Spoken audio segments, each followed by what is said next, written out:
Alright. Having some starter issues here. I'm almost positive it's a starter.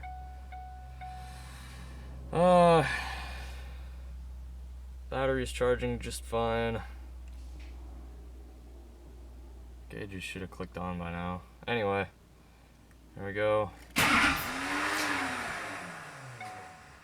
Getting that.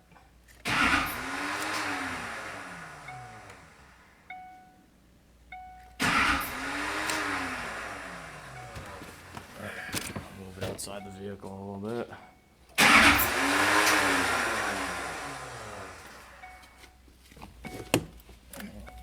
Oh.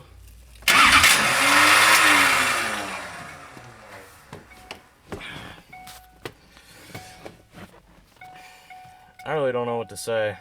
Sometimes it grinds like that, sometimes it just kind of does the Duramax starter grind, whatever that is, and sometimes it just won't even do it. I got it to turn over once, but I'm kind of at a loss right now.